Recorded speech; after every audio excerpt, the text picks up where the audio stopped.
Hello, everyone. I'm going to introduce you to our speaker today. We've got Jeannie Di Bon joining us. Hello, Jeannie. Hi. So, hi, everyone. I'm thrilled to have Jeannie with us today because not only Jeannie is a great colleague, but also I feel like I have a real deep connection with her. We're really good friends as well. So I feel really touched that she's joining us in the conversation. Jeannie is a movement specialist, originally trained as a Pilates teacher, which is when we met. And in the last sort of 10 years, she's been specializing in hypermobility and in Ehlers-Danlos Syndrome specifically. And she has studied this particular condition to a really high level and is doing incredible work. She has a host of courses designed for movement teachers around the subject of hypermobility, and she speaks in many conferences all around the globe. But also she has got a fantastic membership called the Zebra Club, which is for anyone to join, anyone with any type of hypermobility, and she helps people recover from chronic pain or live with chronic pain and recover from injury. Jeannie, hi. I want to pass it over to you. Does that sound like it's you? Yes, oh, thank you. Yeah, thank you, Anna, and thank you for inviting me. It's an absolute honor to be here with all these fantastic panelists you've had.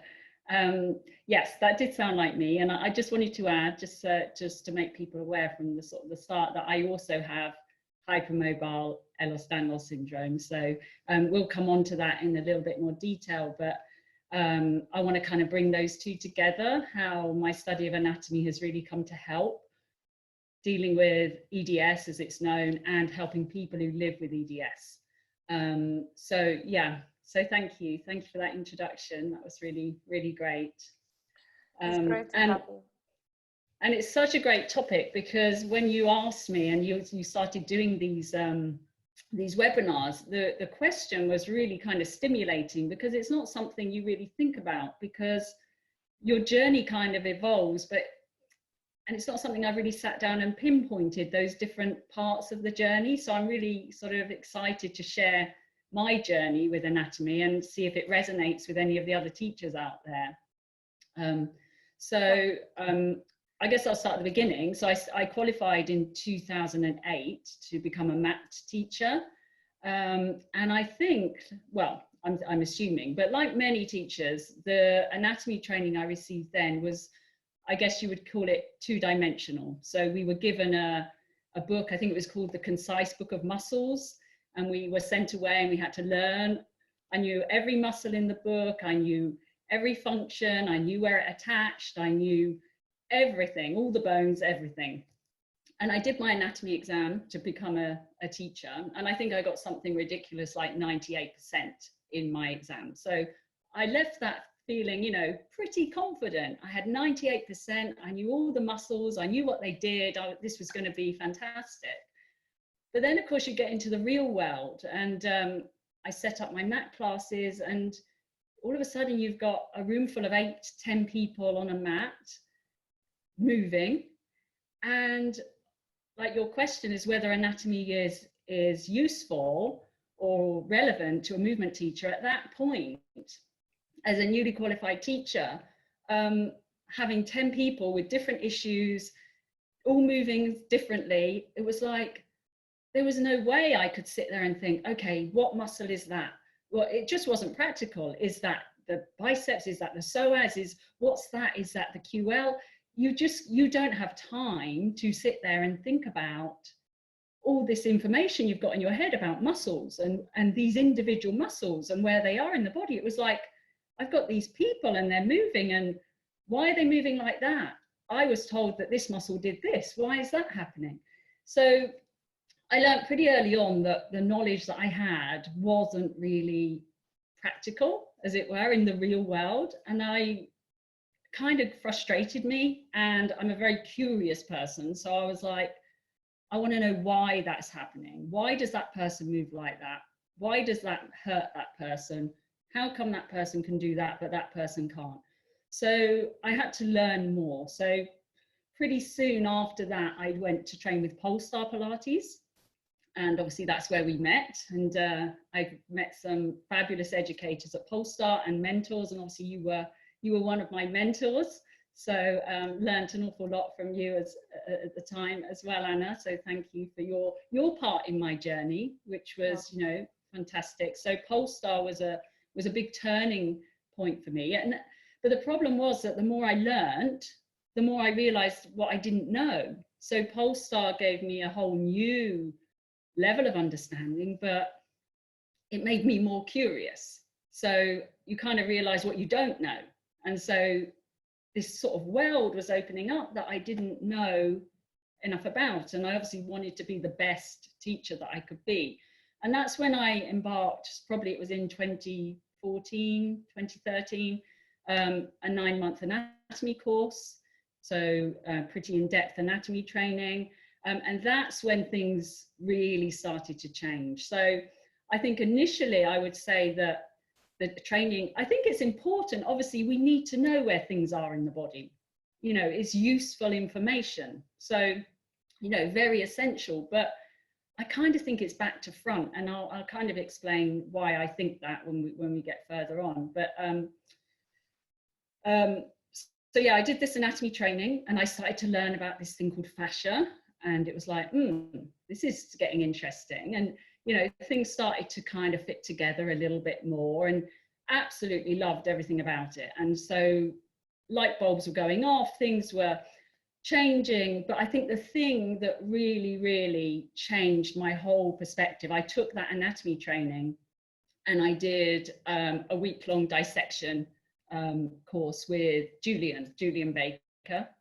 And I think that week, and it was, 5 years ago now, I can still remember every single day of that course. And it was, I mean, obviously, Anna, you're very experienced in dissections. I've only done that one and a couple of day courses. But that experience, that absolute privilege of being there in that room with you know, the opportunity to learn from those people who have obviously donated their bodies, and that was the thing that really, really changed my world. I mean, it was life-changing. And if anyone's thinking of ever doing a dissection, I can't recommend it enough, as you probably agree, Anna. Absolutely. Because all of a sudden there was this, you know, on the one hand, I had this concise book of muscles where all the muscles looked, they were all beautifully drawn, and it was like, this goes here and this does that. And then you see the real thing, and to touch it and to feel the quality of it and the density and the fragility and and to see how everything intertwines, and then how the organs, I mean, obviously in my initial anatomy training, no one talked about organs. Yeah, that is a big thing, isn't it? There's no visceral, I mean, not even Absolutely these days. zero. Viscera is complete, even with more advanced training. I mean, I do meet a lot of practitioners that have got years and years of experience, and they know, you know, great detail about the musculature and even the fascial connections within the musculoskeletal body, and then they have no understanding of the organs and how the organs are, not just their anatomy, but their physiology, and how the organs in the viscera are related to movement. But just to go back to the to you being in the anatomy lab for the first time, and when you were saying how everything is interconnected, and you were looking at the anatomy book, just that idea of there is no differentiation in the body. And there isn't a muscle that is sort of crossing a joint and moving the liver. That was such an eye-opener, right? Because you come in with this idea of what it looks like, you know, and then you delve in, and it doesn't look anything like it does in the book. You know, it's just amazing. And then to see how the organs are, you know, just beautifully embedded, and like the fascia is just, it just blew me away, to be honest. And, you know, I'm so grateful for that experience. But that week changed my life, and it changed how I taught at a very different level. And I think that week, coupled with the anatomy training that I'd had, really helped me become the teacher that I am today. So I wouldn't change that for the world. And I think what it's really helped me do, I mean, I already was working towards that, but what that really helped was developing a felt sense of how we move. So, you know, I don't ever teach people, when I teach, I never really cue muscles. I just don't cue them. Sometimes, you know, you might say to someone, oh, you know, because people know the big stuff, right? They know, most of them know where their quads are, most of them know where their hamstrings are, most of them know where their glutes are, but, you know, so you might cue the odd thing just to help someone along. But what I really, really learned, and what I would share with my clients, is that felt sense. So I often, when I'm teaching, I kind of shut my eyes a lot of the time, because what I'm trying to do is feel. I kind of embody that. It's really hard to explain, but I try and embody what I sense is inside the body, having seen it, having felt it, having touched it, having held it. And then I try and convey those feelings to whoever I'm with at the time.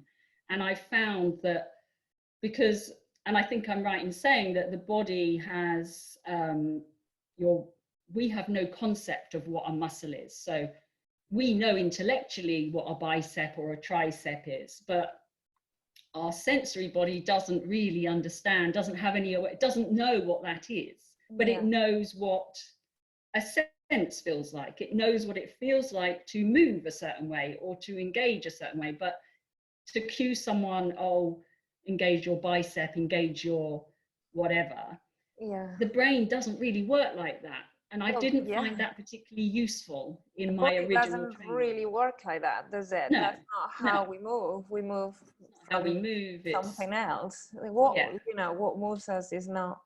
I'm just going to interrupt you for a second, Jeannie, just to let everyone on Facebook, that everyone that is watching on Facebook know that we are having to stop the live stream on Facebook now. So if they want to join us, if you want to come to the Zoom, I think Rosa, who's helping us here today, and I have not introduced, but she's part of our panelist group. She has already posted that. So I am just letting everyone know. Hi, Jeannie. Somehow it's got a little bit frozen. I don't know why we're having this problem. Is that, Jeannie, are you still with us? Something is happening. I don't know. Everyone that is watching, do you mind letting us know that you're still there? Just to let us know that it's still happening. Jeannie's, oh, here you are, Jeannie. Hello. Hi. I'm back. I don't know what happened. I don't know. Yes, I was just asking the participants to let us know that they're still here, because somehow you suddenly disappeared. You froze, your image froze. No. But it's really good to know that you're back. Good, sorry about that. I think my internet decided to cut out on me, sorry.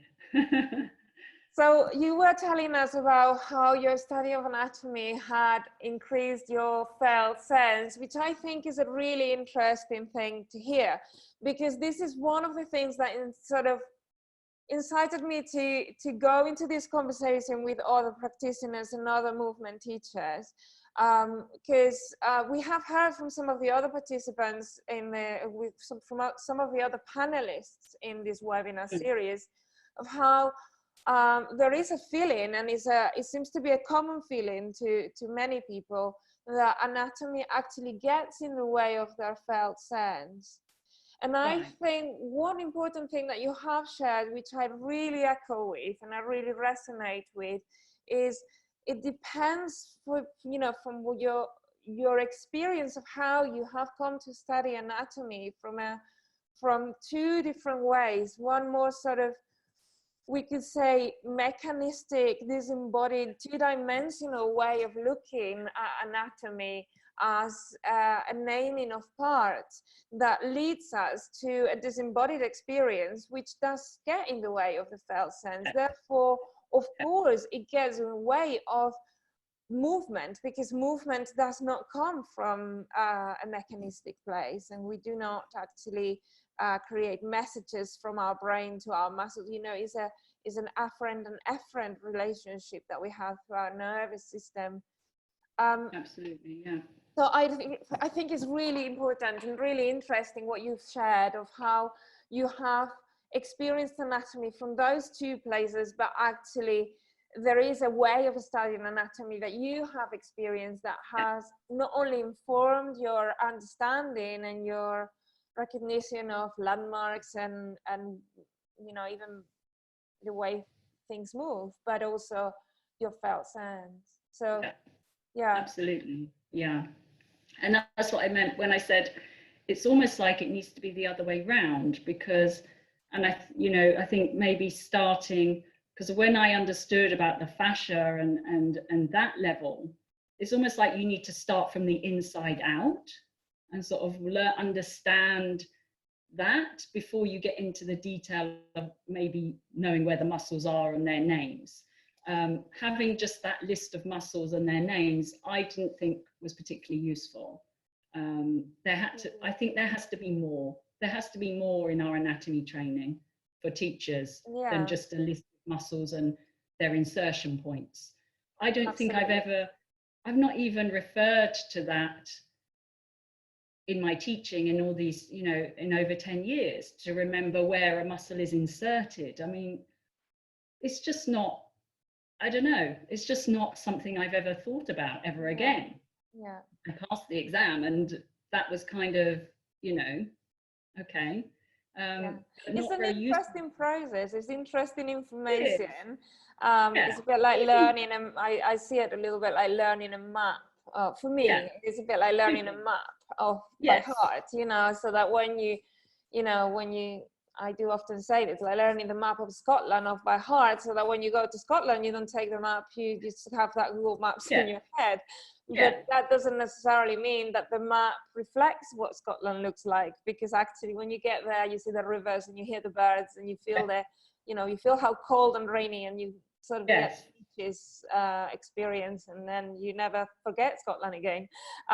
But you know, the map does not give you Scotland. It gives you a map to be able to sort of get around. Exactly. That's a really nice way of putting it, because I think once you've seen it and felt it and experienced it, it's like you say, you're never going to forget that map, that real live map. You're never going to forget that experience, you know. And as I said, 5 years down the line, I can still remember every single day. So that's kind of been my journey with my anatomy study. And as I said, that's really how I teach now. It's coming from that sense of, you know, because the thing I don't like as well is this sort of labeling. So people will come in and say, my physio's told me I've got a tight psoas on the right side, or I've got this, you know, people get labels attached to them, and then they become that label, and they say, oh, I've got a rotator cuff issue, I can't. And you're like, okay, you know, because once you've seen how things really connect and how everything is connected to everything else, you're going to go, okay, maybe you've got a tight psoas. Let's see. Let's get you moving. Let's see what happens. You know, I don't want to judge people and go, oh yeah, you have got a tight psoas. Yeah. So what can we do to lengthen your psoas or strengthen it, or what? You know, it's not like that. It's not like that. It could be anything. It could be coming from anywhere. Absolutely. Like what you were saying before when you were sharing about your experience of having learned about the viscera.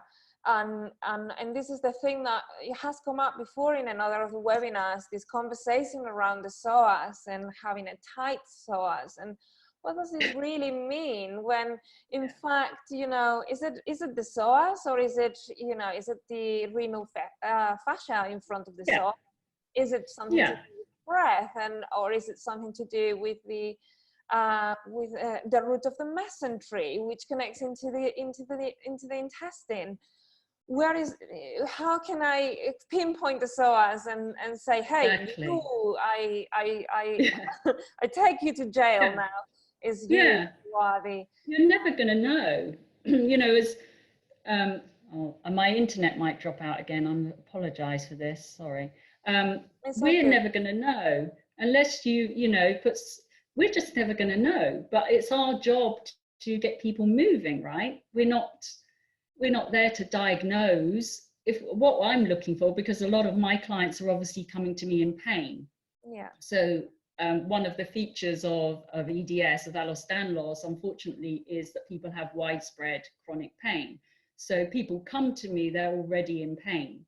So what I'm looking for is to give them a movement experience that hopefully alleviates their pain, but certainly doesn't make their pain worse. I'm not there to tell them that they've got to type this and that, and we should work on this. I just want to look at the body as a whole, and I just want to give them a positive movement experience. And, you know, focusing in on one thing that they've been told is wrong with them is not going to be particularly helpful for them. Yeah. And, you know, and just coming back to the sort of population that I work with, you know, for a lot of them, they've had a relationship with their body which has been not a happy one, because from a very young age they've had pain, chronic pain, and they can become very disassociated with their body, or see it as, you know, so one person described it as an enemy, you know, so they have this very challenging relationship. And what we want to do for these clients is to make them feel connected. You know, if you think about somebody who's very unstable, their joints are unstable, they don't feel connected. And then if we break them down into individual muscles again, that's not really going to help them start to feel that whole connected body.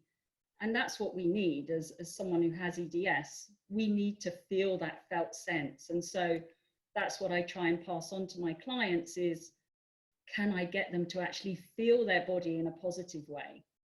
Absolutely. Through my experience of felt sense, and then pass it on to them, rather than teaching them mechanical exercises and mechanical. They don't need mechanical information about their body. They need to feel connected to their body. And yeah, to start to build a positive relationship. Yeah. For many of them. Absolutely. Yeah. So I think my anatomy training in that sense has really, really helped me work with this population, because I really see it as a whole, I hate the word holistic, but you know, that whole holistic picture. And of course, with the connective tissue involved with a condition like EDS, you have to be conscious of the viscera, and, you know, because it's going to be affected by EDS, so lung issues, heart issues, digestive issues. We can have any number, all of them. So we've got to be able to deal with that as well. Yeah.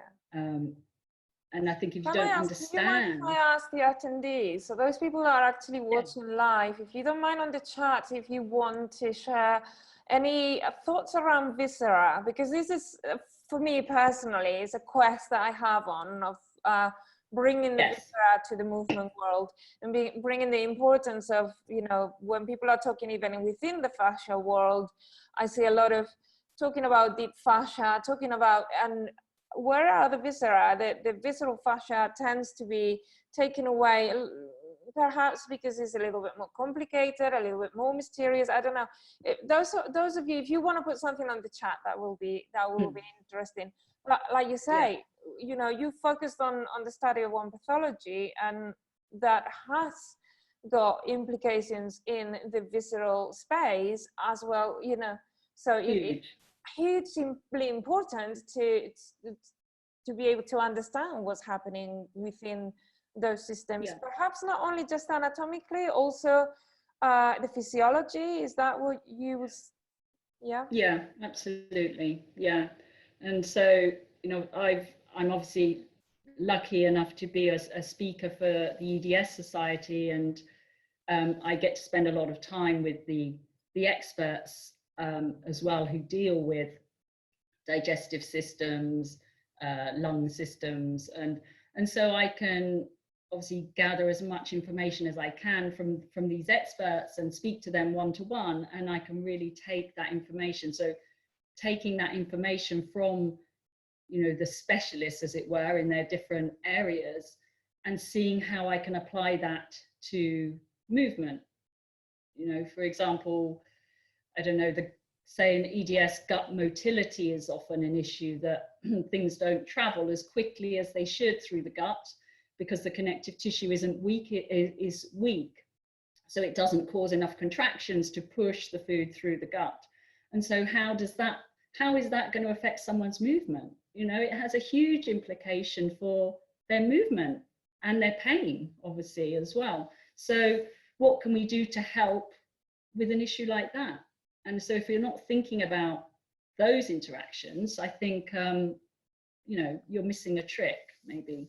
To me, as a Pilates teacher, what you just shared is bringing up something that is quite interesting, which is that a lot of the, you know, in my background as a Pilates teacher, the common theme, and I am talking about many years ago, was your ability to connect your transversus abdominis. Oh gosh, I knew you were going to say that. Whatever that means. You know, having heard this, and this is one of my, having heard this, I mean, how often a person in you know, having an issue like what you've described and not being able to stimulate that motility of the gut, and obviously not able to feel that there is a sense of connection within the abdominal space. So so blaming again another muscle, and is that where, you know, is that where the issue lays? And of course, you know, working with the container, we will be stimulate the content, but perhaps, you know, the content needs to also be stimulated in order to be able to work with the container. So it goes both ways. Yeah, I mean, that's, as you know, that's probably one of my big bugbears, is all of that idea of core stability training, and it's one of the things that drives me absolutely mad, especially when you're, well, for anyone, but especially for somebody who has EDS, not particularly useful at all to teach someone, because then, of course, you know, it opens up a whole can of worms. I mean, this is why it's just so fascinating. I mean, it opens up for anyone, but you've got that whole relationship between the diaphragm and the pelvic floor, and then you're cueing this engaging of the pelvic floor and the transversus, and who knows if they're even engaging the transversus, you know, or the pelvic floor, or, you know, who knows what they're doing. So, but you're going to create so much tension in a body that is already full of tension, you know, and then you've got to think, okay, what about, you've got all this connective tissue disorder, and I'm doing all of that squeezing and pulling in. What about hernias? You know, these people are very prone to hernias. I met a lady just today who'd had 12 hernias in one go, 12 hernias, because her abdominal wall was, she described it as tissue paper. Can you imagine that? And then you tell somebody to engage and draw in your whatever, navel to spine, however it's cued. I mean, what are you going to do to somebody like that? You know, that's where I think it's really, really important that we understand the relationships. So we're not a muscular system and a visceral system and a respiratory, we're everything, and everything talks to everything else. And if we start breaking it down into different systems, and that's part of the problem with EDS, of course, we get around to all the different specialists, your lung doctor, your heart doctor, your blah, blah, you know, your gastro. but what about putting it all together? Yeah. And how those systems are impacting everyone else? Yeah. But that's, I think, a long way down the line, Yeah. sadly. I'm going to bring your attention to the one of the participants, Caroline Hunt. She's just shared about endometriosis on the chat. I know you probably haven't had time to read it while you were talking, Jeannie. No. She was talking about endometriosis and having seen a visceral manipulation practitioner in order to find that, you know, there is more movement. She's saying endometriosis means I have limited access to my abdomen and my digestion, and this is you know, basically not only something that we experience, you know, that people experience through hypermobility EDS, but there are obviously a whole lot of other you know, I don't want to say conditions, that there are a whole lot of other experiences in this world, like experiencing endometriosis or Crohn's disease or IBS, or where we will have a similar experience. Yeah, absolutely. Yeah. So, yeah, I think understanding how everything interacts and its impact. If one thing isn't working quite right, it's going to have an impact on other areas. It's, you know, inevitable. Yeah. Yeah. And so, you know, I've had obviously pneumonia 3 times, and, you know, the impact of that on my breathing and my ability to move through breath. And, you know, the one thing that rehabbed me from the pneumonia was understanding breath and how to create movement in the thorax. And, you know, but that wasn't taught, you know. Yeah. Just given medication and off you go, you know. So yeah, I think it's really can go so deep, right? Yeah. So yeah, understanding all those connections, not just the anatomy, but also understanding the relationships between the different systems, whether it is the fascial system and the different systems within the viscera. I want to also just, people are using the chat a lot today. I'm gonna direct you guys, if you have any questions, if you want to go to the questions and answers, you can start popping questions there. They're at the bottom of the screen. So if you hover over your screen, for everyone listening live, you can go down to Q&A and click there, and then you can pop in a question if you want, and we can answer that in a little bit. But Emily was sharing something about embryology earlier on in the chat, and I think, you know, I know that you've done a little bit of studying of embryology as well, so I don't know whether what you have found with that. I can't see what did she say? It was a long way back. A long post. So yeah, I don't know, just you know, that from what you are sharing, and kind of, if that's what, you know, what you are sharing, of that kind of need to have an integral view of the body, and that different understanding of the anatomy and the physiology of different areas of the body and different systems of the body. That's what I kind of came back to thinking. Emily's saying how the study of embryology can be so valuable for movement teachers. I don't know if you will resonate with that. Yeah. I mean, yes, the study of that, obviously, I've done that with you, Anna, through your moving fascia course as well, your online course. So yeah, I mean, I think if you can understand that embryology and how everything evolves from that, you know, you start to understand a condition like EDS or, you know, so much easier, because there are no dividers, are they? Everything just evolves out of this one thing, and beautifully. So to me, then it makes perfect sense that you're going to have this multi-systemic problems or issues, because we are all one thing, just unraveled into this being.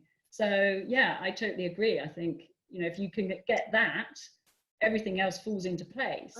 And for someone with EDS, where the issue is in the connective tissue, how is that beginning of the unfolding of in the embryo, and how not unfolding, folding of the embryo first, and how that sort of kind of creating of cavities is everywhere. That connective tissue is a continuum. So how can we then separate it and differentiate it into different muscles and different, even different viscera? So, and the one thing I've actually started doing, so as you mentioned at the beginning, I have my online Zebra Club, which is for people with EDS. And actually, the one thing I've just started teaching at a very, you know, high level, because I really thought this was good. We've started learning, so we have live meetings, and I post obviously videos, it's video content, but we also have live Zoom meetings as well.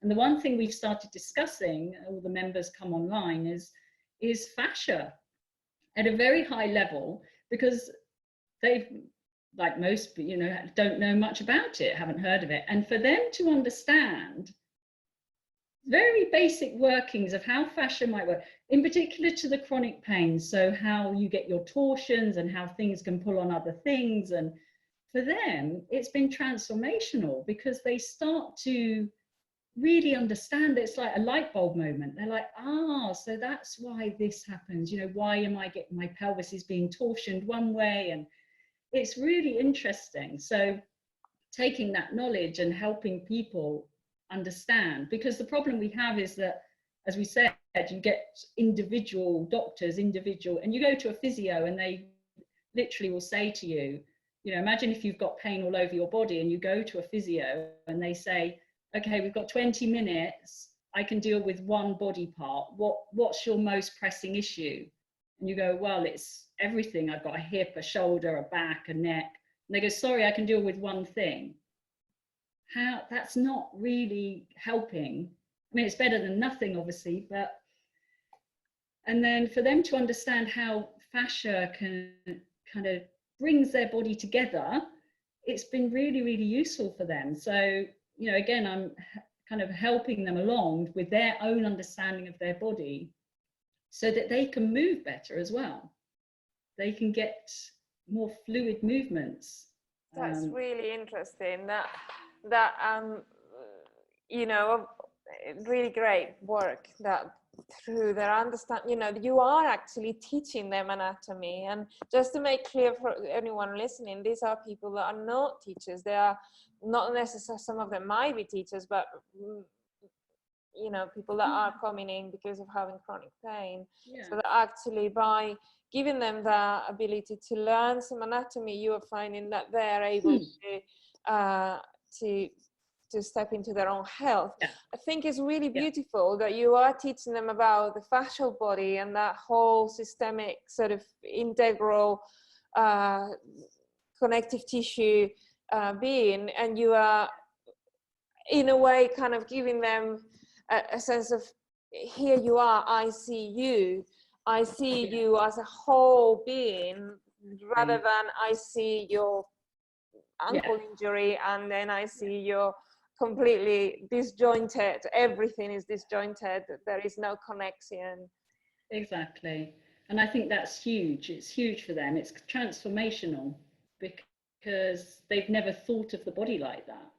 It's really been, you know, a source of pain, a source of discomfort. Like you say, oh, an ankle injury or a shoulder injury or whatever. But if they can start to see how one thing influences another, their movement is actually changing, which is, you know, I think when you understand that fascia and you don't think in mechanical ways, I think you can see people's movement totally change. When you cue them in a different way and you're not talking, you know, hip flexors and, you know, things like that, it's a totally different movement experience. It becomes less sort of robotic and mechanical and freer. So yeah, it's interesting. I have experienced that in my, I mean, I experience that on an everyday basis, having plenty of autoimmune issues, and having had issues in different systems, in the digestive system. I've got Crohn's disease in the respiratory system, having catamenial pneumothorax, and experiencing plenty of lung collapses and other issues that have come up along the way. For me personally, is one of my main focuses on studying anatomy to the level that I research anatomy in all these different ways, is my own quest to understand, and to not just understand, but almost like take ownership of. It allows me to really come and feel my body. So for me, anatomy does not get in the way of a felt sense, but all the opposite. It actually gives me, is empowering, is actually really getting me to feel that I can step into a sense of health rather than a sense of illness. I like to say I've got chronic health rather than I've got chronic illness. But it's interesting. So that's really powerful, isn't it? Yeah, and this is experience that you are giving to your clients through actually teach them however much anatomy you're teaching them, in terms of like however much you're teaching them about fascia. So really interesting, Jeannie. Yeah. Really interesting. No, I found it really beneficial for them. And so, you know, that whole journey that I've taken because of my curiosity to want to know more, you know, when I just had to know more, you know, I can't describe it. There was always something missing. I had to just know why all the time. And so that journey, which culminated in the dissection, I can now take that and pass it on to people who really are benefiting from it. And I think it was all part of the journey. You know, it led me to here. And then, of course, getting my own EDS diagnosis 18 months ago, because, of course, I was working with this population and had no idea that I had EDS, because I had all these seemingly random issues that nobody had joined the dots. But so I think it was all it kind of evolved, I guess. And now it's helping me fulfill my passion of helping people with EDS. That's fantastic, Jenny. Yeah. We've got two questions from two different Carolines. So one of the Carolines, hi Caroline, thank you for putting the question here. She's saying that they're actually quite similar questions. She's saying that she's interested to hear some examples of the kinds of cues that you might use when teaching, which point to this sense of integration of the body systems. Sorry, I've not given the right intonation to that. So the types of cues that you might use to which point to the sense of integration in the body system. Okay, gosh, okay, that's a big question. Okay, so well, the very first thing that I always talk about, because for me, and it's my number one principle in my sort of method when I'm working with with any client, but in particular my hypermobile clients, I spend a lot of time looking at the breath and how people breathe. So it's going to be a lot of cues around breath work. And again, creating a felt sense with the breath, because a lot of time, again, totally disconnected with the breath. A lot of holding patterns, a lot of bracing patterns. So a lot of the cues I use are going to be about, again, feeling, sensing, I think sensing their own weight, getting the sense of gravity, softening into the breath, all of those things that we talk about. Because I think breath it's like the number one. If you can connect with your breath, I always say breath is someone's thermometer. It will tell you how you're feeling. It will tell you whether you're tense. It will tell you whether you're relaxed. It will tell you whether you're happy. And for a lot of my clients, it will tell me whether they're in fear of movement and fear of what's, you know, what their body could potentially do. So if I can get them to just connect with their breath and engage with that, then that's the first step in getting them integrated, because then they can, then I'm always asking questions. It's like, what do you notice? Do you feel that? What does that give you? What does the exhale give you? And sometimes, of course, they go, don't know, nothing. And that's fine, you know, because I say to them, we're just offering you some information. I never force you to do anything. I'm just offering your body a new way, a new piece of information that it can or it may not want to take on board. And that's fine.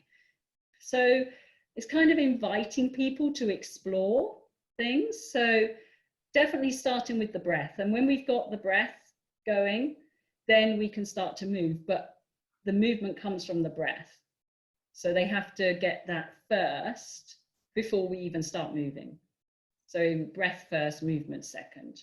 And then I think you've got a sense of integration, because your breath is your very essence. And if you've got that calm, quiet breath where you're really feeling your body, every inhale, every exhale, without fear, without stress, to me, that's an integrated body that can pretty much do anything. Yeah. Yeah, it can do anything when you've got that. And so that's the most important thing I do. I think get them into their breath. Definitely, it's the breath, isn't it? The point that integrates all the body systems. Yeah. It being that that bridge between the, you know, our ability to cross the cortical and the autonomic through our breath. When we don't think about it, is there. Yeah. When we think about it, we can emphasize it, we can change it, we can look at it. And in that, then maybe we can work through noticing what it is that is moving, and get to feel different. What's not moving? Well, what's, you know, when you've got someone who's been bracing for most of their life, you know, I believe that hypermobile EDS people live in a constant state of fight or flight. I know I did for the first 36 years of my life until I discovered movement, proper movement. You've got that inherent bracing, that inherent tension in your body that is normal for you. And then introducing somebody to life doesn't have to be like that. You can connect and breathe, and you can relax, and nothing bad's going to happen to you. It's safe. Is so important. I mean, I had one lady, she must have been in her 60s when she first came to see me, and she was a fight or flight, no movement at all in the thorax, totally rigid rib cage. So our first session was lying down, breathing, feeling, sensing, connecting. That's all we did. She came back a week later and she said to me that for the first time in her life, and remember she's in her 60s, the first time in her life, she doesn't feel like her body is her enemy. I mean, can you imagine having your whole life where you feel that your body is your enemy? And all we did was breath. And breath was so powerful that it changed her relationship with her body. And then it was open, you see, then her body was open and willing to explore movement. Yeah. Now, if she'd have come in to me and with this rigidity, and again, not conscious, obviously, of her rigidity, she was totally blissfully unaware of this, apart from the fact that she was in pain all day, every day. If I'd have said to her, right, let's get going, Pilates, navel to spine, get on the reformer, let's go, footwork, whatever, she would have left. She'd have been in absolute agony the next day, because you cannot put movement on top of an already tense body. Yeah. It's just not going to work. So I call it, in my method, I call it unwinding. You have to unwind whatever it is, emotional, physical, whatever kind of stress is in your body. We have to kind of get rid of it, certainly alleviate it, maybe not get rid of it in one session, but you have to at least recognize that it's there. Yeah. And then invite your body to explore movement. And I found that then you get the pain-free movement. Yeah. So. Great. So Caroline, I hope you feel your questions been answered. Do let us know if there's anything else. We can perhaps continue this conversation also on the Facebook Moving Fascia group, if you are part of that, which I think, Caroline, you are. So if you want to, we can maybe continue that conversation, so we can be a bit more specific about what types of cues you might use, like in terms of, I know, ideas and you know, words that might arise from a felt sense and the imagery that might come up with a, I don't know. You know, it's really difficult to give a specific one. Yeah. To come back to that, because some clients, they come now and they record what I say, because the problem I have is that, well, it's not a problem, it's just how it is. You kind of look at the body that's in front of you, and I don't know what's going to come out of my mouth, because if I'm touching and I'm feeling and I'm seeing, it really depends on what I see and feel. And all of a sudden, then something comes up that's personal to that person. So, and then I won't even remember. And it's not like, oh, that's a good cue, I'll use that on the next person, because it probably wouldn't work on the next person because they've got other things going on. So they kind of organically come out, I guess. They're specific to the person, and they're specific to the moment, and they're just specific to the moment, exactly. And then it's personal to that person. And yeah, I think that's the problem I have with sort of bringing saying specific cues. Yeah, but there are perhaps, you know, things that you can bring your awareness to, like you can, you know, sense the wind traveling through your windpipe, or the air traveling through the windpipe, and then bring in sort of like attention. I don't know if you can increase awareness. I don't believe you can increase awareness in people. You can pay attention, or you can sort of invite them to play attention, and as they are paying attention, their own awareness is enhanced. So yeah, absolutely. Yeah. So we've got another one which is quite similar in a way, Jeannie. So we've got Caroline, a different Caroline this time, saying, from the felt sense, can you talk us through, and I think that you've just answered this question really, because she's saying, can you talk us through or cue us through one of your favorite exercises, whether it is Pilates or it is another type of movement. Okay. I don't know. So, it's a bit like what you've just shared. It's specific to the moment. Yeah. So okay. Yeah, I mean, they are very, like we said, very specific. But you know, you get certain traits that come up. You know, often you do see similar things sometimes. So I think for me, it's cues that let's see. So maybe for something, let's do something simple like a bridging pattern, which we probably all know. So we're talking about that sense of weightiness always in the body. Yeah, for me, that's people's stability. So I don't teach core stability and any of that, because a person's heaviness is their stability. And if they can feel their own body weight, then they can move with stability. Yeah, so whatever's touching the ground is their stability. So apart from the fact of going up into a bridge, obviously talking about the feet and really allowing, for me, it's about opening up into the ground. So we don't want a rigid foot. We want to be able to open the foot so that you get a bigger base of support. So I'll be talking about the feet opening up, almost like, one cue that seems to work is the idea of actually your feet growing up a shoe size. So can you imagine, what would it feel like if your feet started to grow beyond their size. So you've got the space around your feet and you're expanding your feet into that space. So very much cueing the feet on to get us up. No squeezing, obviously, no squeezing of pelvis, no pushing the pelvis up, none of that. So the way to get into the bridge is very much from that dropping down into the feet, which allows the other joints to open up. But one thing that I like on the way down, again, cueing into that sense of weight, is very much allowing, so when you're at the top of your bridge, allowing everything to soften and rest on the spine. So by the time they're coming down onto their bridge, we've already got that sense of heaviness. So that by the time they can, it's almost like, I always describe it as a leaf falling from a tree. So when a leaf comes from a tree, it doesn't just go boom and hit the ground and go slap. If you've ever watched a leaf falling from a tree, it kind of glides from side to side.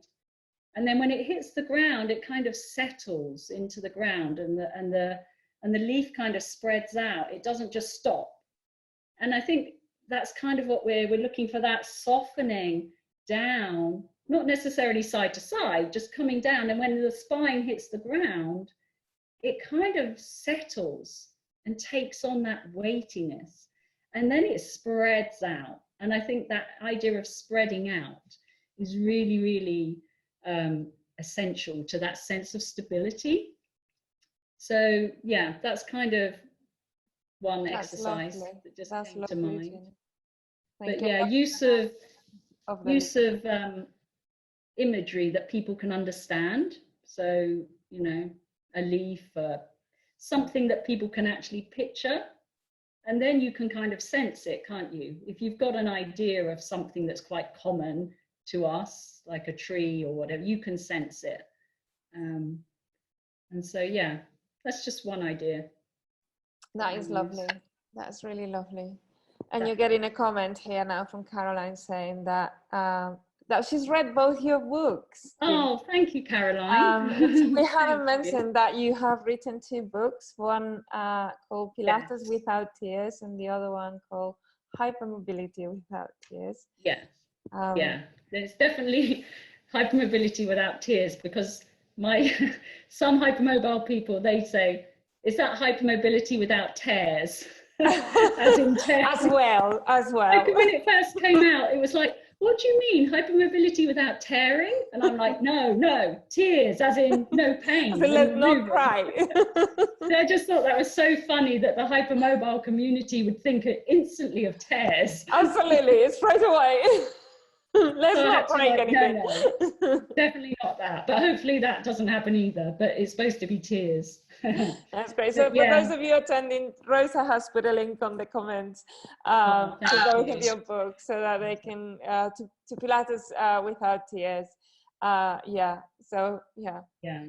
So the first book really came out of that need of trying to get this sense of people moving without this bracing and this tension that is so often common in the Pilates world. Unfortunately, we are big culprits of this core pelvic floor cueing, and it never resonated with me. So it kind of got born out of frustration, that first book, and I wanted to share an alternative, that there was a way to move safely without tears, without having to do the core stability stuff. And then the hypermobile one obviously is much more focused on my hypermobile clients and their method. But again, teaching them that just because we're hypermobile, just because we have EDS, we have as much opportunity as everyone else to move without pain. It's just reprogramming. Yeah. So a lot of it is about reprogramming the nervous system, so that we can move without pain, without fear. A lot of the time, fear of movement is a big deal. Yeah. Absolutely. But thank you for mentioning the books. Well, thank you, Jeannie. I think we've answered all the questions. I don't see any more questions on the questions and on the Q&A section. So I think we've got comments saying, thank you, Ana and Jeannie. This has been a fascinating and thought-provoking discussion. Jeannie, your live imagery for bridging is beautiful. That's Medina saying that. Yeah, I love the idea of the leaf. I could really feel the leaf hitting the ground and like meeting the ground as the ground was meeting the leaf. It was this kind of like, exactly. it's almost like the leaf is taking so long that the ground is coming to meet it rather than the leaf meeting it. So a lovely imagery. Oh, thank you. So thank you so much. Thank you for a lovely evening.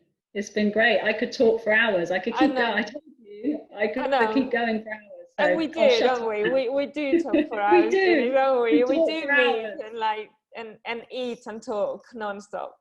Yeah. So thank you, and thank you to everyone who took part. Thank you so much for having me. Yeah, thank you, Jeannie. And we will put this on the we will be sending the replay to everyone on the mailing list on Thursday. And we will also share on the comments of that your website and a reminder of your books and where to go for courses and your Zebra Club and everything else. Thank you. So, thank you so much for joining us. Anna. Next week, if you would like to join us, we've got a very special guest again. We have got Gil Headley, which a lot of you probably know as an integral anatomist who has been running for, I think for quite a few decades now, his dissection courses, and he not only runs the courses but also has an incredible library of videos of his very special technique or approach to dissection, which takes us through the body, looking at it in layers without losing the sense of the body being an integral. We've been talking a lot about that today, so it will be lovely to meet Gil tomorrow. If you want to watch that live, you can join the Zoom link which Rosa is sharing on the chat. And again, if you're not able to join us, sign up anyway, because then you will receive the replay. So it's a complete joy to have all of you attendees joining us on the chat and making the conversation interactive. It makes things not only a lot more fun, but also to know that the community is welcoming what we're saying and that we can get your voice heard as well, not just the panelists that we're bringing in, but also what you have to say is absolutely brilliant to have you here. Join us next week live if you can. Otherwise, if you want to join us on the Moving Fascia group, we are going to be going there on Facebook and doing a little bit of sharing as well and continuing the conversation if you want to. But for now, thanks a lot. We will see you soon. Thank you, Jeannie. Thanks again. Bye now. Thank you.